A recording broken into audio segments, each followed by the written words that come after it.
That wasn't the plan. Well, hello, Courtney Holland. Hello. Hi, Emily White. And to all of our listeners, thank you for joining us on That Wasn't the Plan. Having a tough time getting my words out today. We are also joined by two former guests, Melissa Kegler, the ice mermaid, and America's favorite virgin, Sarah Beth Wood. Everybody's favorite virgin. I'm making a sash.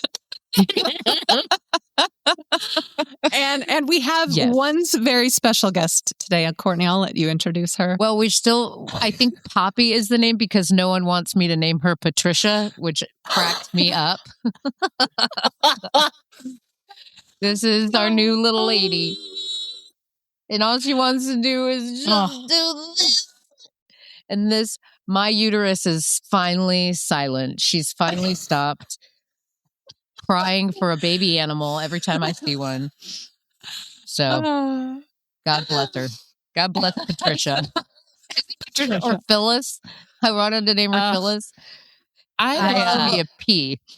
I love the older, like when dogs are named like Gary or Frank or Linda. Like, or like some like older human name. Patricia. I like Phyllis or Patricia. He wanted to name her. Yeah, I agree. Like what did he want to name her? I think it's Poppy. I think we're going to go with Poppy. Okay. Jonathan initially wanted to name her Snickers, and I was like, what? I don't know why. It just really, I was like, that's... He said, she looks like a Snickers bar. I'm like, she doesn't. She doesn't. She just looks like a heaven. Snickers bar. She looks like she's going to appease my baby fever. And that is what baby animal fever, not baby human. There we go. Yeah, there you go. Well, everyone, thanks for jumping on. I know it's beautiful where you're at. Courtney, I don't know what the weather's like where you're at, but it is winter where I'm at again. So I just keep flying from one state to another where it's just cold and cold and cold. So I think that sounds like a nice swimmer in the making. Don't tempt me, Melissa. That's what I heard. That's what I heard from that. I am back in Colorado right now. I'm in my parents' basement. Not far from where you were going to do your ice swim, Melissa. It's just like a hop, skip, and a jump away. I've swam over there before, but I'm glad you were able to do that in Idaho. I'm not quite sure how to introduce this episode, so I'm just going to kind of riff on some notes that I made. And so basically, this episode is for if you're an athlete, a dedicated sports viewer, or someone who likes to comment on sports, then this episode is definitely for you. And I just kind of want to start by saying that I believe, as a woman athlete myself, that all women athletes are kind of exhausted at this point. And it's not just from training or playing. It's not the impossible math of living a life outside of their dedicated sport. It's the comments, it's the peanut gallery, it's the strong opinions, and the zero athletic credentials weighing in on everything except her actual performance and the game that she plays. Her shorts are too short, her bra's too tight, her arms are too muscular, her face isn't friendly enough, her ponytail's too high. Meanwhile, did anyone actually watch her performance, watch the play? Likely not. They're all just too busy commenting, looking at her appearance, talking about her thighs. And it's usually men, but it's not always men. So I wanted today to talk to two of the most incredible athletes that I know personally from the swimming community. Melissa Kegler, Triple Crown swimmer, ice mermaid, U.S. record holder in ice swimming, and Sarah Beth Wood, who was a champion on her collegiate team, breaking records, all across, holding titles. And I know that they both have had their difficulties performing as an athlete because of the comments, possibly pressure that was put on them. So we need to try and reinforce just how amazing we are as women, but also kind of the double standard between male athletes and female athletes. So thank you both for joining us today. Welcome, ladies. I'll jump in and say, please. Great intro, Emily. I would say I agree that a lot of the comments come from men. However, the worst comments I've ever received as an athlete has come from women. And it is so frustrating because I feel like as women, we understand how those comments hurt us and how they can, especially young kids and young girls. And when I say young girls, like anybody under 25, I'm in the effect that has going into adulthood. And I know Emily and Courtney on the last episode, you introed with a large reason of why I continue doing sports is because I don't ever want to see my nephews and my niece see me not try. And, the trying part is irrelevant of the outcome. I just want to show that it's important to try. But another big thing is I can't even begin to imagine if what is said to me, I'll talk like an old person, back in my days, back in my day when we didn't have social media, it just wasn't prevalent. We didn't have all the inundation of everything that we have today. And I'm terrified for my niece and especially my niece, but also my nephews growing up and what those comments may do to them today. So that's why I'm so excited for this episode. I'm really excited to hear, Sarah Beth, your story and, some of the things you faced, because I didn't face as much in college, but there are definitely some things that hurt. But most of, my comments and issues came as an adult over the age of 30, which is also, I have a little different perspective because I was an adult hearing those things for the first time, thinking, oh my gosh, what if this is when I was 15? What if it was my first year in college? How would have that affected me today? I have thicker skin today a little bit because, as adults and women, we grow that skin, but it's, I can't imagine what that does to young kids. So I think this is going to be a great episode. Thank you, both Courtney and Emily, for doing this today, and can't wait to hear and share from everybody. Yeah. I mean, I think it's a really important topic, especially for, as Melissa pointed out, for like younger people who aren't established in like who they are. And I think about how it's still hard for me as a 40-year-old to like combat the negative thoughts in my head whenever I get down about like something about how I look. And so it's infinitely harder when you're growing up and you're insecure and you just are just trying to like fit in and match them, like whatever is like the hot, like new look. Like, I think there's so much pressure on us from society to look a certain way and to be appealing to men. And I'm just so ready to like break that. And I think on the flip side, there's a lot of this going around with awesome athletes in the public eye, like Ileana Mayer. I don't know if I said her name right, but just like out there trying to like combat this in a very public way. And I'm just like, oh man, I wish I had this. I wish I had seen this. Well, like when I was, 18, 19, 20, like going through college, I think it would have just changed the outcome of my collegiate career in a big way. So anyway. And it's not just for athletes too, because I've struggled my entire life, still do, with body image. But it just so happens that, when you're trying to do something out, a sport outside of just daily life, that you do need your body to perform a certain way. But you've got that other side of society wants me to look and act, kind of like this. But my sport actually requires me to either gain weight, build muscle, do this or that, where's the healthy balance there? So I've always... Everybody is different. Like since I was in 8th grade, I weighed 150 pounds. Like that, like has been my body. Like, and it's just grade. Like, that's just the way that, I weighed boom. And that was like it. And that's like my like pretty standard it fluctuates. But that wasn't like back then. That was definitely not the look.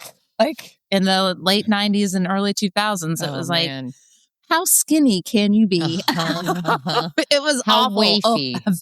Yes, I have so many strong feelings about this. Courtney, you were a dancer, correct? Well, eating disorder is part of my story, and with the addiction, drugs, and alcohol. But I remembered the most traumatic thing that happened to me not traumatic. I don't know if I can use that, but I was the first girl to get boobs. I was in 5th grade and it was like, poof, there they were. And so when we would wear leotards, I was the only one that had boobs. And it felt like I was fat. Like, I don't know where I got that from, but like I felt fat because of my boobs. And so I hated my boobs for a long time. And then I got single when I was in my 30s and I was like, okay, I kind of am grateful for you ladies now. Okay. But other than that, like, yeah, the wafy, like shoulder, like always walking like that. And I was a ballerina, but like smaller I could be, the better. But yeah, the boobs, I hated them. God. Oh. And then people would say, wow, your boobs look really big today. And I heard, you are really fat. That's what I would hear, even though that's not what they meant. But that was hard. And then, going to college and taking all the dance majors classes, I wanted to be a wafy dancer. Ballerinas are waifs for the most part. And then we have that beautiful not new. And of course, I won't be able to think of her name right now. She's phenomenal, and she is got a woman's body, and her name is on the tip of my tongue. Oh gosh, Copeland. Oh, Missy. Oh, Misty Copeland. Misty Copeland. Thank Misty. you, Yeah. Missy. Yes. Yeah, Misty Copeland is I mean, that she has broken so many barriers with everything, but like also just her body type and being a prima ballerina is pretty phenomenal. But yeah, and then going to LA and trying to have a career in Los Angeles, like, which I didn't really try all that hard because I was like, I don't think I like this. I don't think this is, I'm going to just get drunk and then I'm going to have a problem and then I'm going to go to rehab. But yeah, like, I will say I do see positive changes in media and like the bodies that girls like want now is more a full butt, like, the butt, thank God. I had a butt from a young age and it felt like, why did we want to be waifs? Ugh. Yeah. I don't know. It was the look at the time. It was. And I will say, like, it does do the flip side where you have, like, with the whole Kardashian body that you see now, it's like, it's also another impossible standard. It may not be starving yourself, but it's like people are getting Brazilian butt lifts to look that certain way. They're removing ribs. Yeah, and it's like, y'all, can we just not? Yeah. Like, let's just not. Like, let's just be strong and healthy. Like, So yes. Here's a question for anybody to answer, and you can all answer. When was the first time you realized that somebody was watching your body instead of your performance? Mine was very clear. I went to college and swam in college, and I was very thin when I started college. And you know how everybody says, oh, the freshman 15, and I hadn't crossed over 100 pounds yet. So I was very, very thin in high school and went to college, swam, stayed the same weight. Even with the free soft serve ice cream bar in the cafeteria, like never peaked and never gained weight that first year. So I thought, oh, I'm not gonna like gain my freshman 15. And then between my freshman and sophomore year, Wendy's introduced the spicy chicken sandwich to the Michigan market. And I was obsessed with it. I'd never had a spicy chicken sandwich before, and it was $5.25, including tax. So it was nice. Like, I was a math person, so it was nice round numbers. I had $5 bill. I had my quarter. I'm ready. And I ate that stupid combo. I mean, I swear probably like 3 or 4 times a week over the summer. It was so good. And I remember, the first time my jeans didn't fit, but I was like 18, 19. I didn't really care. I mean, I was still thin. And, I remember my sophomore year going back to college, going on the swim team. And for me, I have a really difficult time eating right after working out. It's just like my stomach doesn't feel good. I usually need to wait 30 minutes an hour. And my coach at the time said, hey, Melissa, I noticed you've gained a little weight. And there are also comments coming from the parents that I found out after the fact too, that, oh, Melissa's gotten a little heavier. And I remember my coach saying, we should get you in to see a nutritionist because you've gained a lot of weight since last year. And my college swim team wasn't as good as my high school swim team. So I got slower every year I went to college because just the training programs weren't as good. So I would, I guess, regress, or point is get slower. So their perception was my weight that I gained was directly impacting my sports, when it wasn't necessarily that. I mean, we weren't very good swim team in college. And then, my high school and club teams were top of the state. So it was very different training plans. And, I started working out. I did go see the nutritionist, and we didn't have a Wendy's in my college town. So I was safe for the year from the spicy chicken sandwich, and I started losing weight again. And towards the end of the year, I'd gotten back down, still was heavier. I crossed my 100-pound mark and was now like 110 or something, still very thin. And then I started getting the comments, hey, Melissa's not eating with the team after practice and she's losing a lot of weight. And my coach approached me towards the end of the season and said, hey, Melissa, we've noticed you've been losing, a fair amount of weight.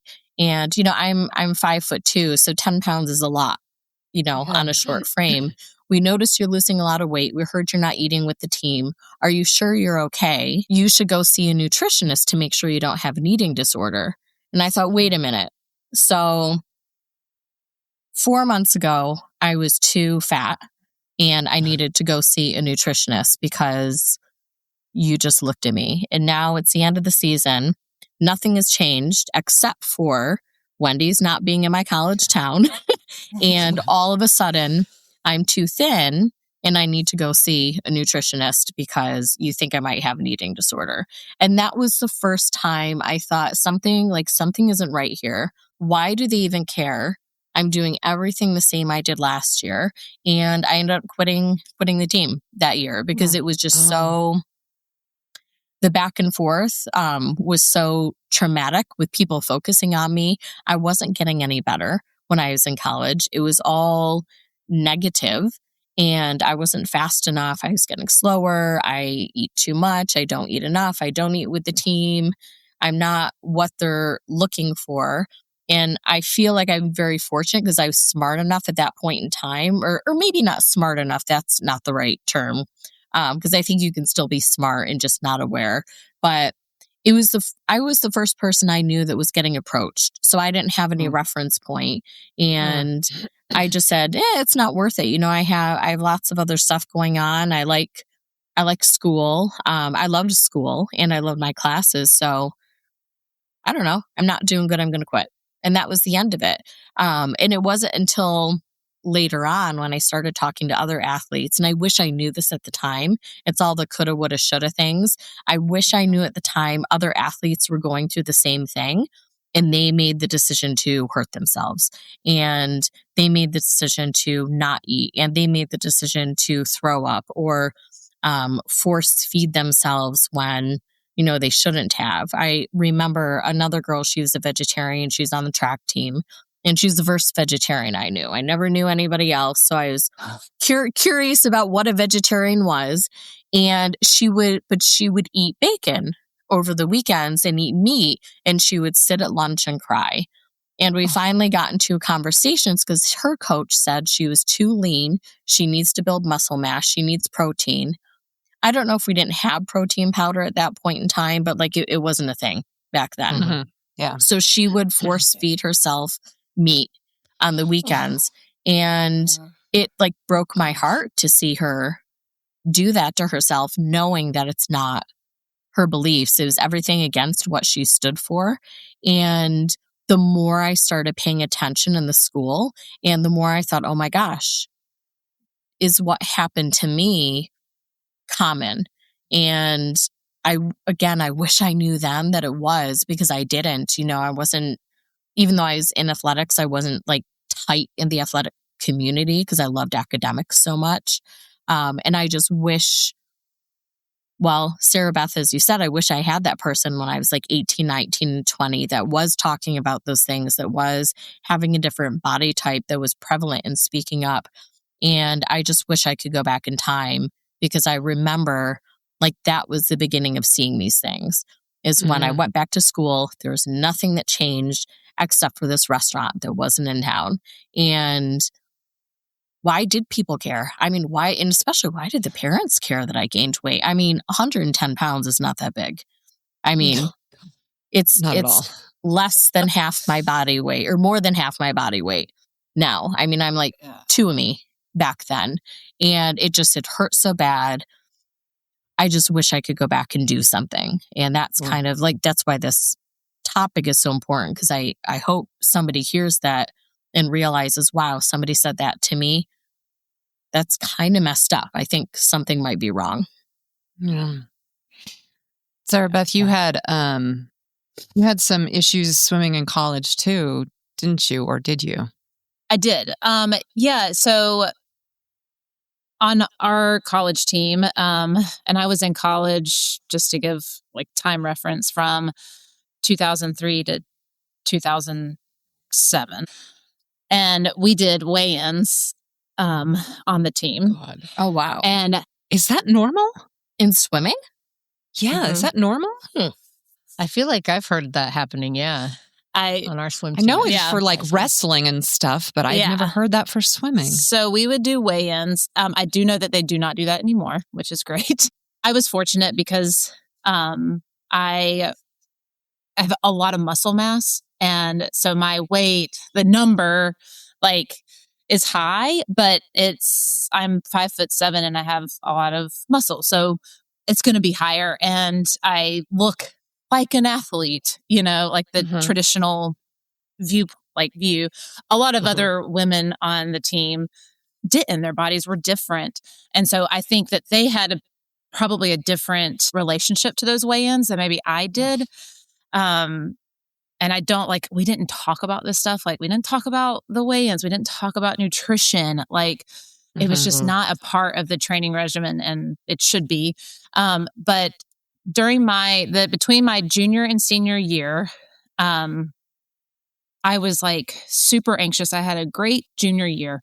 I had gone best times, and then as I was going into my senior year, I was like, I think I was so anxious about not performing well, and not being better than I was, and having a new class of freshmen come in and being like, oh my gosh, are they going to take over? Are they going to be better than me? Are they am I going to fall and just drop the ball and not be the best, in my events or whatever.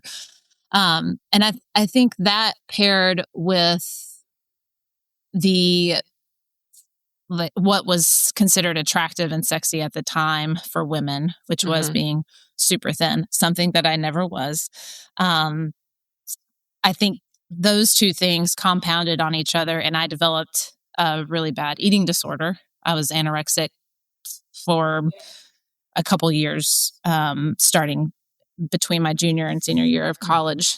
And I got very thin, but I was still very muscular. And nobody thought that I was doing something bad, because I was just getting super cut. So I looked super ripped. And people would compliment it. And it wasn't until a month or so before our championship meet, I remember swimming an event, I think the 100 backstroke or 200 backstroke, I can't remember. It was the 100.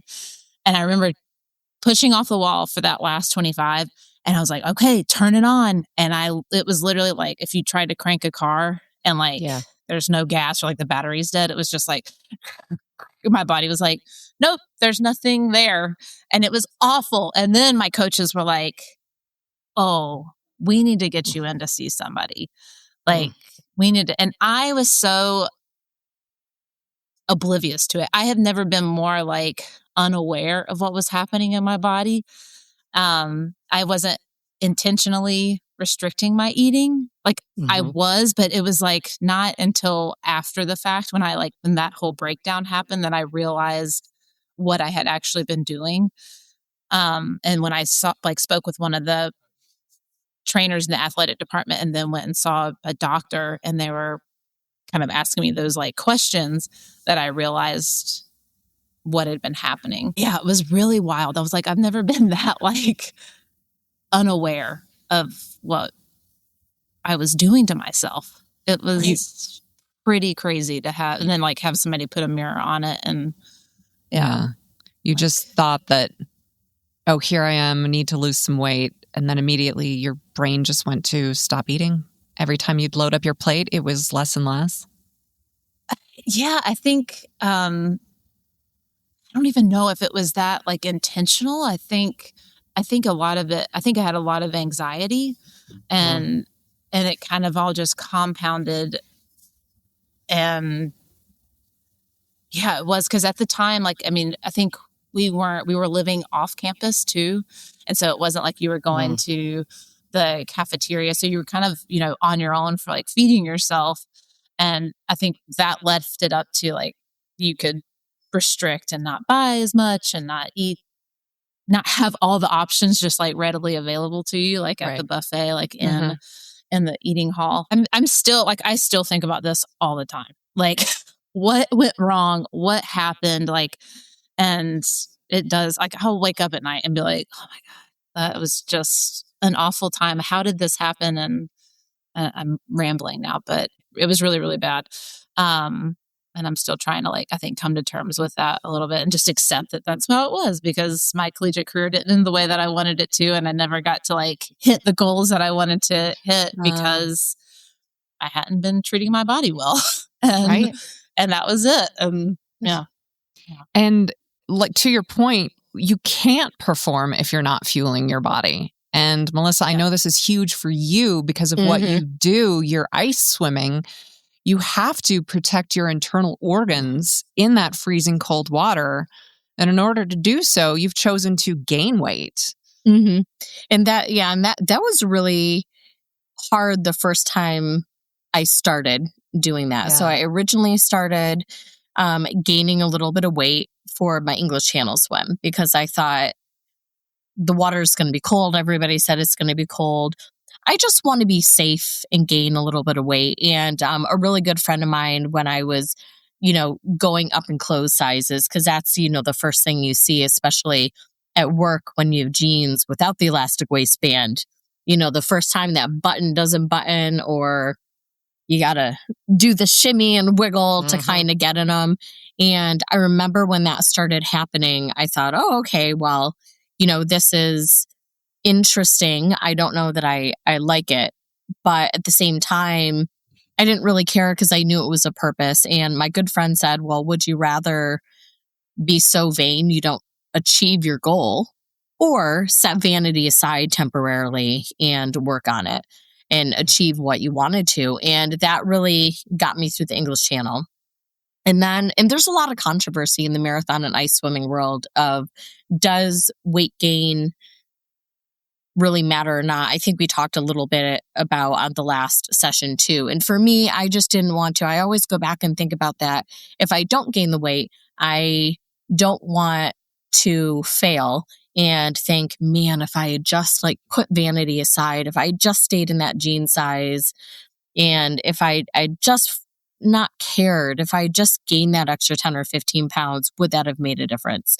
So for me, it wasn't necessarily for English Channel about working through, the challenges of gaining, buying into the theories of if it mattered or not. I just wanted to give myself the best chance possible of succeeding. And I didn't want to look back and think, if I had only done XYZ, if I'd only gained that 10, 15 pounds, maybe that would have been difference.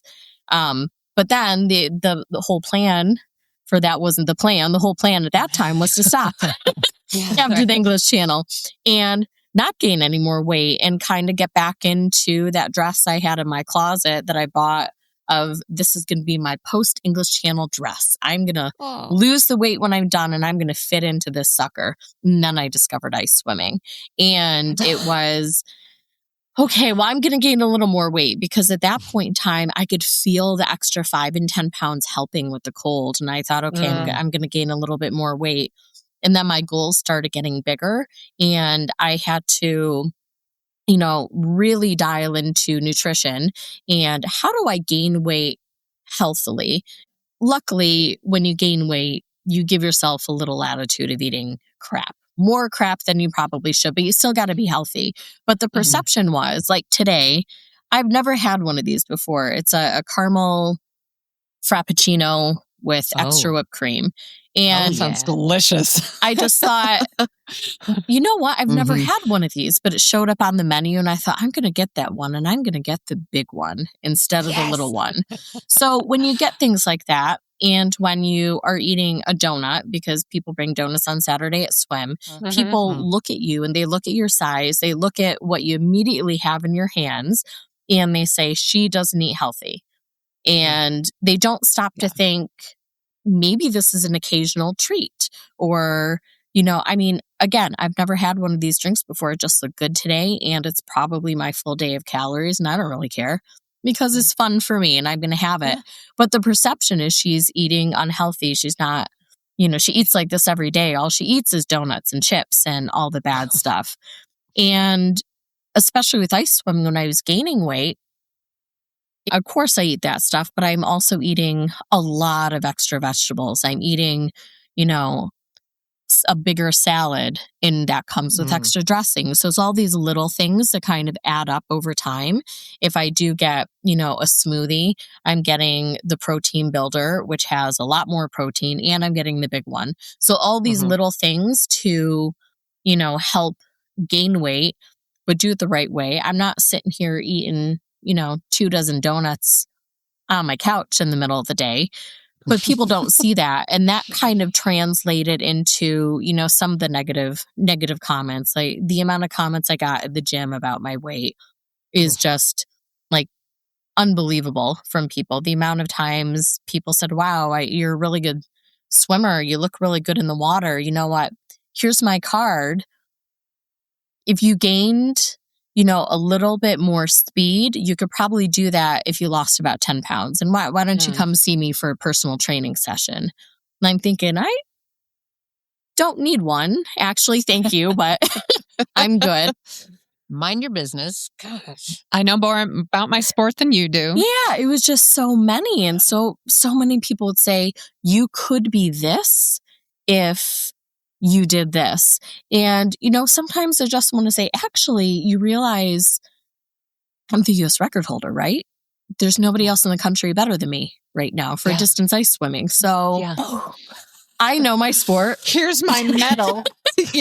I'm fine with it. So I'm good. And, sometimes even now, like I sit back and I hear myself say that and I go, maybe I do have more to bargain with these people that make comments. But the worst comment I ever got, I was training for ice swimming. It was a cold winter day. Glenn and I went out to EB Landing in Washington, which is like so beautiful. And nobody was really there, and we were swimming. And how Glenn and I swim is usually, if it's a cold winter day, I'll swim first and he's on land, and then we'll switch and he'll go in and swim. I'll keep the car warm because he needs a little bit more warmth than I do immediately after the swim. And so we have safety and we watch each other. And Glenn was out there, and I had just gotten done, and I was like all wrapped up, and there was a woman sitting in her car, and we got to chatting, and she was saying, oh, have you ever heard of the English Channel? I'm like, oh yeah, I swam that earlier. And been there, done that. It was a great conversation until she just stopped out of nowhere. Glenn was getting done. He was walking out of the water. And again, Glenn's tall. Like, he looks in shape. He's tall. He's lean. He looks muscular. And, he kind of looks like a little Daniel Craig walking out of the water, James Bondish. And she looked at him and she looked at me and she just said, you're overweight. And it was so direct. It was literally just that direct. And she's not a friend or family member, a doctor. She's a stranger that I've only been talking with for 10, 15 minutes. And I said, oh, yep, I mean, I don't know. I was just so in shock. I didn't know what to say, and said, yeah, but I'm gaining weight, and for my ice swimming, and I gained some for the English Channel. And she turned and said, well, you're going to have to lose weight and slim down if you want to keep a man like that. Oh. And that was the worst comment I've ever received in my life. We talk about like having thick skin as older women, and I almost broke down and like cried right on spot. I was hurt. I was upset. I wanted to deck her. There's so many different emotions running through my body. And I always say nature provides. And right after she said that, there was like a whole bunch of otters in the water that distracted me from the situation of, being the person I'm not and really kind of lashing out at her. So Glenn and we just got in the car, and I think I must have unloaded, not at Glenn, but like unloaded to Glenn about this awful woman for a half an hour at least. And then on the way home, and then on the ferry, and then after the ferry on the way home. And so when we talk about like negative comments and all these things, women are the worst. And it breaks my heart. And to be that blunt about things, and like, who has the right to tell somebody that? The only person would be my doctor, if it's in a controlled setting, if we're actually there for the intent of talking about nutrition, or I'm in a place where my weight is directly impacting my life or something. Yeah. I would expect that kind of conversation, but I mean, some random person on the beach, and for only the sake of keeping a man. I mean, you just don't need it. And I'm sure it's not a unique story too, which is the sad part. No. So, but that was definitely by far like the worst comment I've ever received. And it was so hurtful that it was, by a woman too. Yeah. Who says that? Get her license plate number? I wish. Asking for a friend. Courtney's gonna come out and cut a bitch. She claims she goes there all the time. So, well, it was a blue car. So if you see an older lady, shoulder length, gray hair, blue car. Maybe that's her. Too. That seems to track for the older generation. Yeah. I've definitely had harsher comments from women that were an older generation. Yeah. I have one right upstairs that does that. So, yeah. And it's get her on here. Let's talk to her about it. Just kidding. Yeah. Ma'am. And it's how they were raised. Like it's that mentality that society put on them too. Like she's felt that way her whole life as well. That she has to look a certain way so she can keep a man, because back in the day she couldn't have a credit card, right? And it was like, that's so true. That's a good point. My mom's best friend, when she was pregnant, was told to stay the same weight that she was during her pregnancy, which meant the baby adds another 20 to 30 pounds of just fetus, but then the fluids and everything else. So she only ate cottage cheese and celery for the duration of her pregnancy in order to maintain her small, thin, she was probably 5'8", probably 110, and she had to maintain that throughout her whole pregnancy. And this was the late 60s, early 70s, where, nutrition wasn't really a topic of conversation, but just how unhealthy. So yes, I do believe that there's a generational thing there. As our generation 100%. Is doing our darndest to push beyond that and to educate ourselves and positively talk about, how healthy it is to eat well and, maintain whatever you need, the muscle mass that you do for your sport, the weight that you need to for your sport. And it brings me back to, Melissa, in one of your episodes, Randy made a comment to you and he said, I now look at bodies and think what that body is capable of doing. Yes. So I remember I was talking to Randy, who the Alki community knows well and dear, and he's so insightful sometimes. I mean, he has a lot of good advice, but I remember on this occasion we were talking about, because he was doing an attempt for the English Channel too, and that's kind of how all this stuff came up.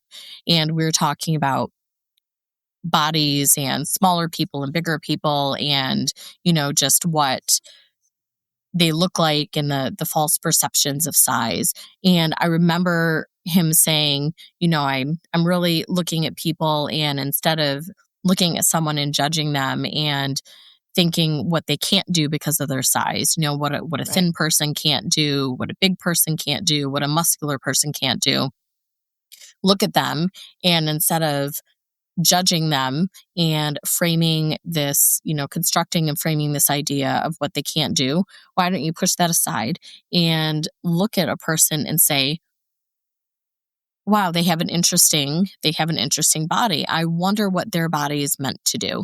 And I wonder what their body is capable of doing. And that kind of opens the mind to a different perspective and a different way of thinking about bodies. And, okay, well, maybe they are thin. Maybe a thin person can't do ice swimming, but they'd probably be awesome at those hot weather around Key West events that I can't do because I'm going to overheat.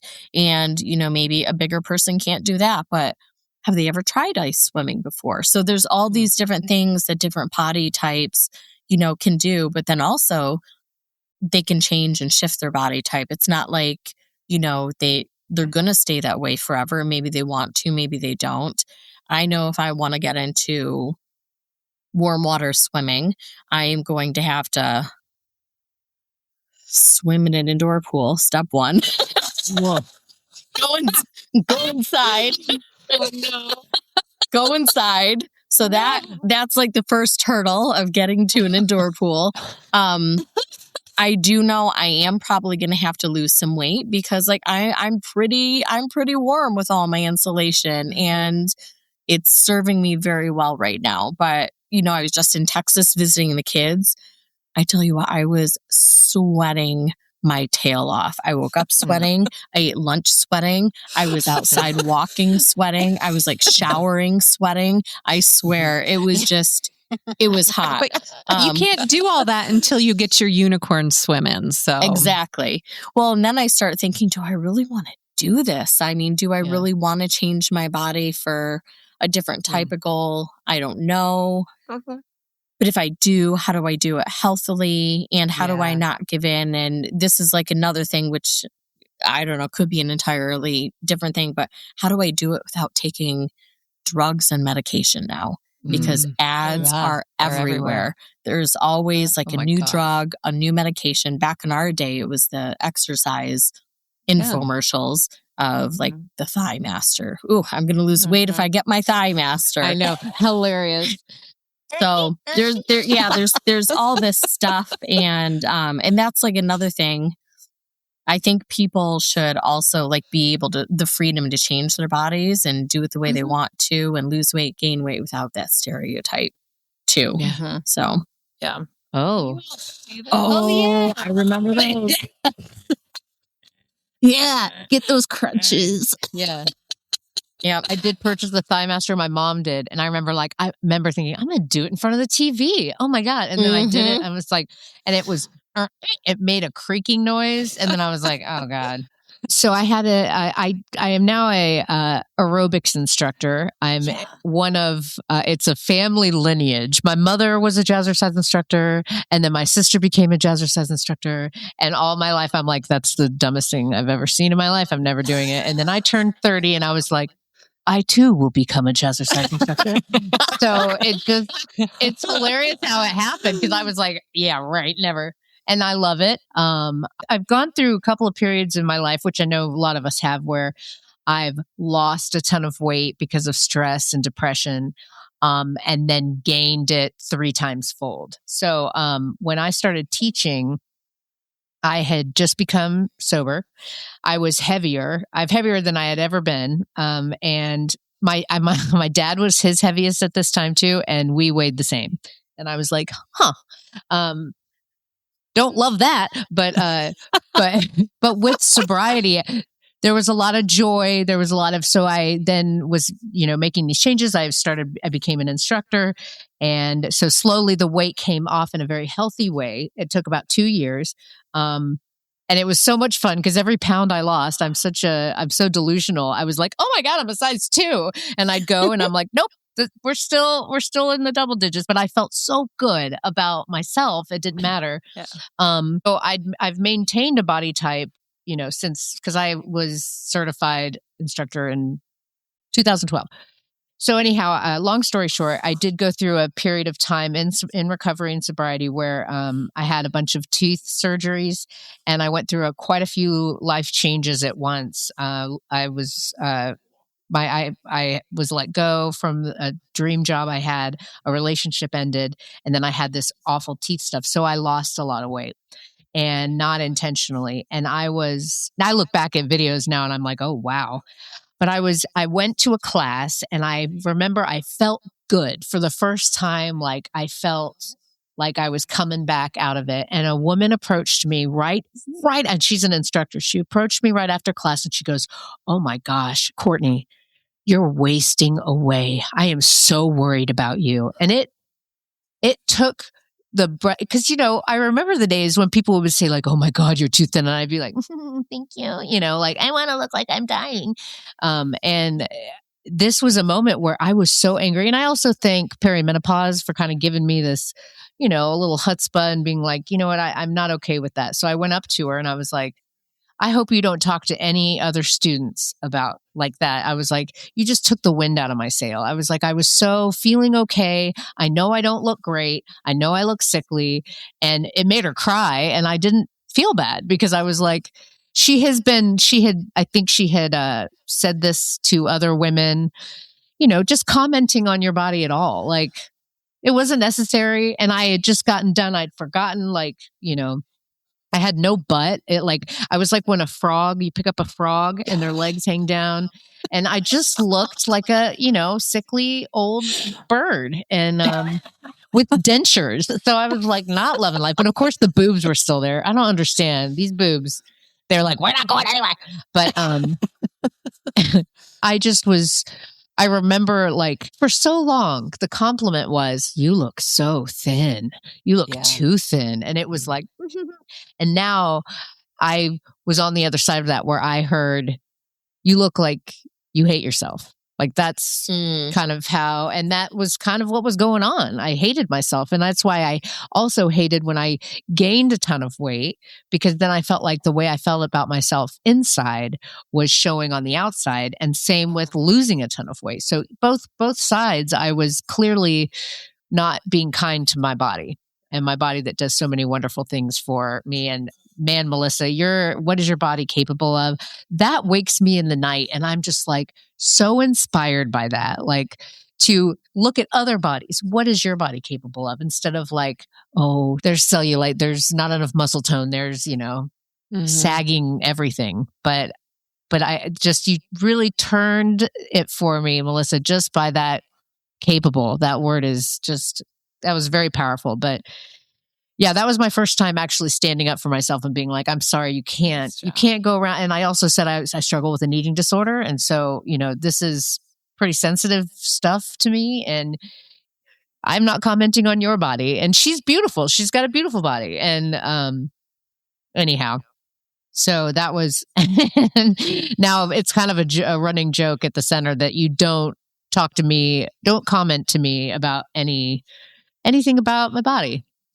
And I won't comment about yours, except that you look healthy. That's all. Well said, Courtney. Yeah. Yes, well said. It's like, how do you, we've all had people comment about our bodies or our weights in one shape or way or the other on both ends of the spectrum. Yep. You're too big. You're too small. It's like, you can't win.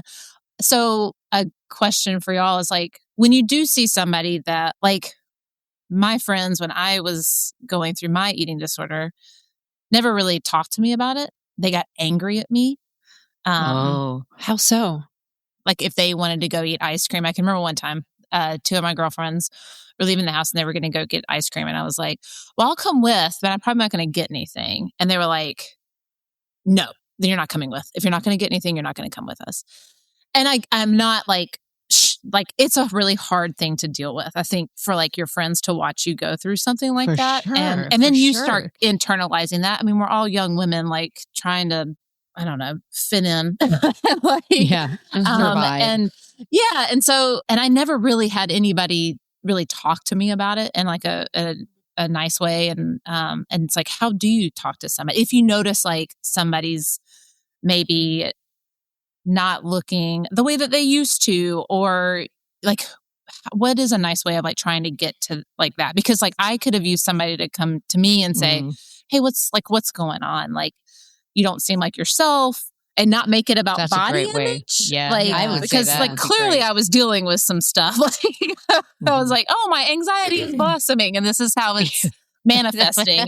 Like, how do you talk to somebody without like making them feel bad, without it being about how they look? Because it's Right. mostly not about that. Like, you know, how do you talk to somebody for other young women that are dealing with this? What you said there is a great way to start, is just like, hey, is everything okay?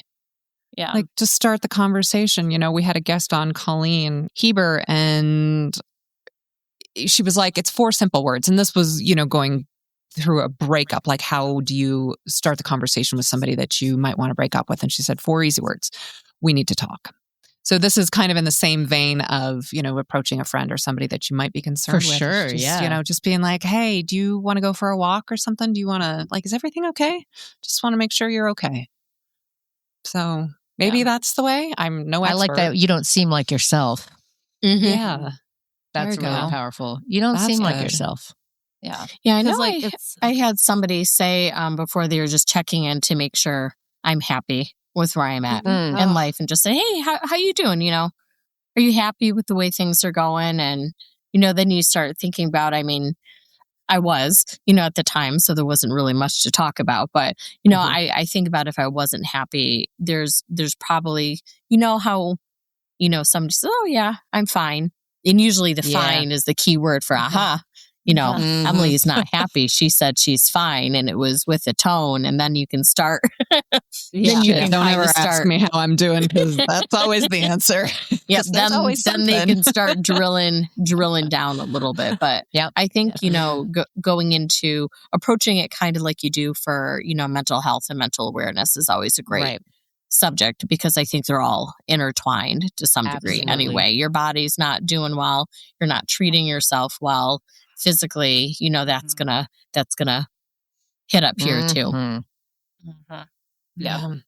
And even subconsciously, the way that Sarah Beth went through it, where it was not even intentional, it was a completely, like the way you describe it, it happens without you even realizing it. You know, and Sarah Beth, when you were talking about the 2, I was thinking, I wonder how many other people are going through that, not even aware that they're going through that stuff. And I don't know if, you know, because I was thinking, if I had a friend, would I even recognize that they're going through somebody? If they're not self-aware, would I be self-aware? And if I was, how would I start that conversation with them? And, you know, I think they're probably going to, you know, deny something at the beginning, like we all do, if we're not aware of something. But yeah, it's a really interesting question. How do you start that conversation, especially if they're not aware of what they're doing? That'd be tricky. Yeah. And it's probably going to be more than one conversation. Yep. Right. You know, it's like kind of always coming back and like gradually, like, Absolutely. they're going to get there. Like, you're going to get there. Like, your You'll get there. subconscious doesn't stay buried for long. Mm-hmm. Yeah. It'll work its way out like a splinter. That's how I always feel about, like, you know, the things that you don't share or talk about, or don't even know that they're affecting you. Eventually they're going to come out in one way or another, whether it be, you know, numbing out on drugs or food or sex or, you know, gambling, whatever your vice is. Puppies. It'll come out eventually, and it's just puppies. I've got a dirty puppy addiction now, y'all. Help me. Everybody has their own thing. I went through a period I was addicted to buying cat condos, and I saw those, like, I was super depressed. Everybody has their shopping weakness, and I found you could buy cat condos for cheap on eBay. And I only had one cat at the time, and I had probably like 25 cat condos in my house. In a one bedroom, and when I say house, 1 bedroom apartment that I was renting, not a house. And it was awful. I did not think I could love you more, but I love you even more than I ever knew possible. It was Like, honestly, it was that's like the amazing. worst addiction. My parents have some of them now for their cats, so I did get rid of them. I only have 4, 5. You're we'll say. phenomenal. I have a few, but it's less than 6, I think. And now you have 2 cats. So I have 2 cats. There you go. So It's evens itself. I did not out. expect you to say Amazing. 25. I know. condos. that's amazing. Courtney, it was so much. I mean, they were in the living room, they were in the bedroom, they were lined across when I say cat condos, I'm not talking about small cat condos. I'm talking about like the good deal that you buy for $500 at, Petco or something, but they're on Holy eBay shit. for like $89.99 with free shipping. And so if you got that deal, this is bad because now I'm going to like enable other cat condo addictive buyers on this episode. But like you can get a deal for the big ones for under $100. And so Now that is it's like 4 and 5 feet tall cat condos lining the walls of a 1-bedroom apartment. Oh my God. It was horrible. Now I know where to go. It was horrible. beautiful. You dropped that in there like you were very brave for you. Like I had an addiction to buying cat condos, cot condos. Everybody has their own thing. It was like They the do. worst period of time I went through. Oh, bless your heart. So- too. Like, Yeah. that's so. God, I have currently an addiction to jelly beans, and only the tropical jelly beans. And I'm gonna just be honest. I spend about $60 a week on jelly beans. You have to buy them. I buy them. I know. I buy them in these little. I don't have any right now. I was actually thinking while we were in this, I'm like, I gotta get jelly beans after this. They're not cheap because it's at a fancy supermarket and they're in like the thing, but it's a problem. And I go there and they see me coming in and they see me getting my 5 bins of those things. And I'm always like, I thought I'd try them. I don't know. Are they good? And she's like, ma'am, I see you every week. And I'm like, well, I know. But yeah, at least it's not cocaine, Yeah. That's I'm what I not, thought. Yeah, the cat condos yeah. aren't expensive things and they're not Yeah, physically harming myself. absolutely. Just And financially. but it's also providing for those that you love. You love your Yeah. kitties and you want Yeah. them to have the best condo. Mhm. Sometimes you gotta go through a lot of ugly condos to get to the one that is the one that they will love. Which is Well, true. Melissa, if this helps at all, I build my cat forts every day so she can take naps inside forts. And Oh, when yeah. I left yesterday, the house sitter came over and I had to show her how to build the fort. So there's that. She needs to know. Not just one fort. There's multiple forts all over the house that she can choose to take her morning nap in. And I will walk her around and let her choose which one. And then she'll choose and then I'll go break down the others.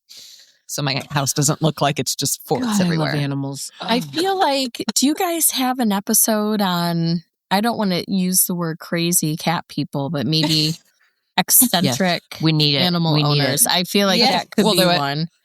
Well, it'll be the 4 of us and a few other Done. people. And say, that's not the plan. I only intended on buying one. Well, Melissa, we need you to go through your cat condo like cribs on MTV. Like, welcome to my crib. Come see my cat condos. Like, embrace it. Yes. Yeah. If you Embrace want, it. you can take video and send it to me and I'll include it in the edit here. Okay.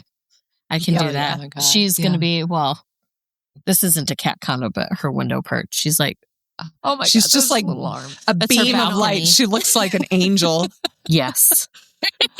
Oh, I love So sweet. Meanwhile, Poppy is dead asleep under the desk in her so little bed. sweet. She's the chillest Sweet. dog. I hope she's actually not sick. She's just very sleepy, and I love it. I think all newborns are like that. Just you wait. I know the Velociraptor. Velociraptor. She's coming, and I know it. But at least she's small. Yeah. For now. Anyway, it's all good. Well, she was free. Even better. Right. Are there any other remarks or advice you'd like to give to any listeners out there? I just love, check in on how someone's feeling, not about how they look. I think that's so powerful. What you guys And the said. capability of our bodies. I think it's really important too when you're checking in to give the person permission not to talk too. Absolutely. That's something I make sure I do when I check in with people is, hey, especially if I know they're going through something. I had a friend who was going through a pretty bad divorce a few years ago. And I made sure, I said, hey, I know you're going through something. I'm here if you want to talk or not too. And I think just having sometimes people reach out, because I think you get really stressed about, ooh, am I going to have to talk to them? They reached out. They want to talk. I don't want to talk. There's a lot of people that internalize stuff and it works really well for them. And that's okay too. But just acknowledging and being aware that maybe this person doesn't want to talk and giving the person permission not to say anything really helps as well. And then the other thing I will mention too, that I know I try to do, especially in the summertime when there's families at the beach, is I don't want to be, the creepy person walking up to people with kids. But if I see kids in the water that have been in for a long time, I always make sure I try to finagle some way into going and saying, like, wow, you've been in the water a really good time. You're a pretty good swimmer, and giving that boost to confidence early, and just saying you're good at something, because maybe they don't know, especially at a young age, that they're good at doing something. Maybe they don't always have somebody in their life telling them and verbally communicating to them that they're good at what they're doing, and then that starts to get them. I hope at least thinking that maybe they're going to ask their parents for swim lessons someday, or, maybe that thing is going to sit in their head, that one comment. We talked about that, the way communication and words stick. I know a lot of negative comments stick in our head, but, maybe if we work hard at saying one positive thing to a kid that's 6 or 7. Oh, yeah. 9, 10, 18, 19, whoever it is, maybe that one thing is going to change the trajectory of where they're going to go and how they view their body, their sport, their life. Like, hey, I noticed you finished that whole book. You're a really good reader. I bet you could be in a literary profession or something, even if it's not about sports, but just saying something positive, especially to kids and youth. Because you don't know where that's going to go, because they're absorbing everything. So I make sure I try to do one comment a week to like a kid that I don't know, just to try and give them something positive. That's great. That's so cool, Melissa. Wow. Yeah. That's awesome. I think my word of advice is to everybody to not comment on people's bodies. If just don't comment on it. Find something else. It's like, and if you don't have anything else to say, then don't say anything at all. That's totally, like, everybody just needs to take a step back. And this goes, you could think that you're giving a compliment, to someone about how they look, but it can be triggering, no matter what their body type is, trying to focus on other things that aren't just physical appearance. And then especially for young people that are in their sports, like we are, swimmers, dancers, you're scantily clad.